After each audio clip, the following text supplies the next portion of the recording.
Oke, barengan sama Nobo di sini, dan dalam pembuatan video ini gue sedang dalam proses menjual ini iPhone 15 Pro Max warna blue titanium. Jadi kalau lo tertarik, lihat link yang gue taruh di kolom deskripsi. Biarkan saya bercerita alasan kenapa saya memutuskan untuk menjual iPhone 15 Pro Max yang gue udah pakai selama kurang lebih 1 bulan lewat 1 atau 2 minggu. Let's go. Gini deh, kalau dirunutin dulu, kenapa gue memutuskan menjual, there's basically three things. Dan hal ini udah sempat gue omongin sebenarnya di video penggunaan 1 minggu iPhone 15 Pro Max gue. Yang pertama, itu adalah masalah panas.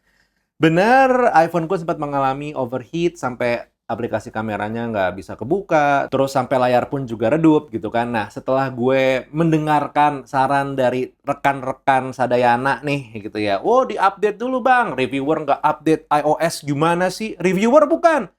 Bukan, saya manusia biasa, tuh gue jelasin di situ ya. Sekarang kan 17.1.2 ya, cuman sebelumnya ke 17.1.1, panas itu masih datang, dan panasnya random ya.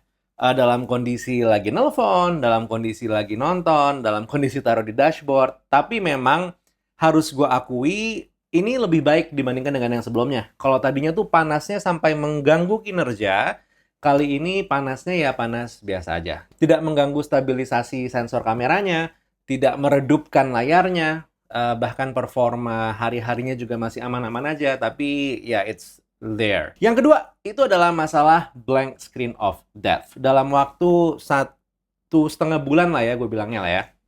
1,5 bulan terakhir, gue sempat mengalami 2 kali. Yang pertama itu pas minggu, dan satu lagi itu adalah sehari sebelum gue update ke 17.1.2, di mana saat itu update-annya belum keluar. So it happens gitu ya.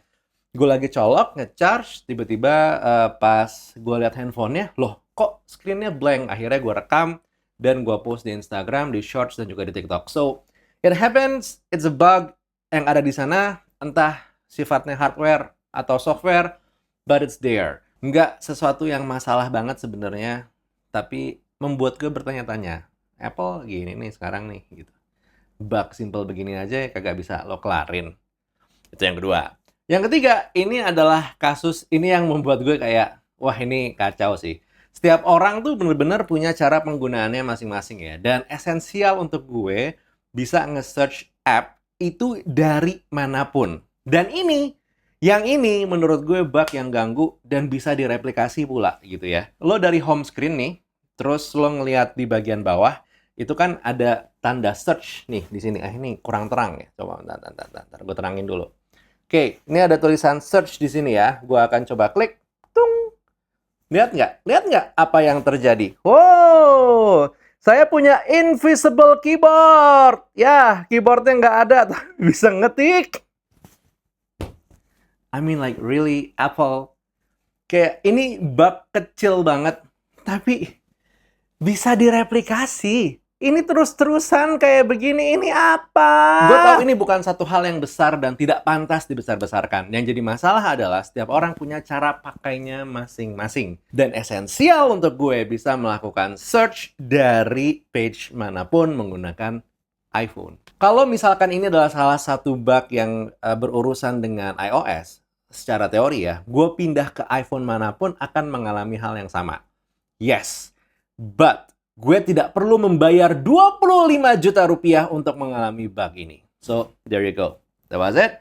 That's the reason I will sell this iPhone 15 Pro Max. Tapi bukan berarti dengan gue ngomong begini lo jadi harus menjual iPhone 15 Pro Max lo. Oke, kita akan coba ngeliat deh. Hal-hal yang selama 1 bulan ini menurut gue lumayan oke. Yang pertama, ini adalah masalah weight distribution. Buat gue, iPhone 15 Pro Max itu punya bobot yang sebenarnya nggak ringan-ringan banget.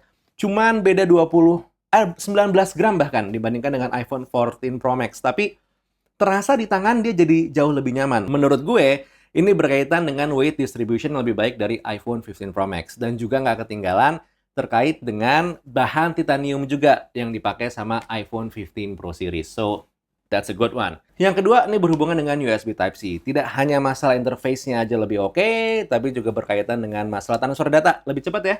10 gigabit per second dari 480 megabit per second. That's a leap. Jadi kalau misalkan emang lo lagi, rekam-rekam video, terus pengen lo pindahin ke SSD, it's really easy. Lo tinggal colok aja ke USB Type-C, pakai aplikasi foto lo, pindahin ke file, terus pilih destinasinya adalah SSD yang lo tuju, and then done. Jadi sebenarnya kalau emang lo pengen bekerja gitu ya menggunakan si iPhone 15 Pro Max ini, workflow-nya bisa jadi lebih mudah, terutama kalau berhubungan dengan merekam video dan segala macamnya. Selain itu juga tentu adalah masalah, ini simple banget, itu adalah masalah rasa ngetik di layarnya. iPhone 15 Pro Max ini ngasih haptic feedback tuh yang rasanya mahal banget ya, dan belum pernah gua rasakan di layar manapun kecuali di iPhone 15 Pro Max. Not even di seri-seri 13, 13 mini gitu, itu nggak berasa tuh. 13 Pro, 14 Pro, gue lupa. Gue tidak mengingat-ingat. But it just feels nice and it feels expensive. Itu yang bisa gue jelasin. Yang terakhir tentu adalah masalah kamera. Jadi si iPhone 15 Pro Max ini dengan 5x optical zoom-nya, ini adalah game changer untuk iPhone. Lo mau ngambil gambar jauh sekarang lebih tajam, lebih enak juga. Kalau datang ke event buat liputan juga jatuhnya masih lebih oke. It's not the best. Dalam performa low light juga nggak yang paling handal-handal banget.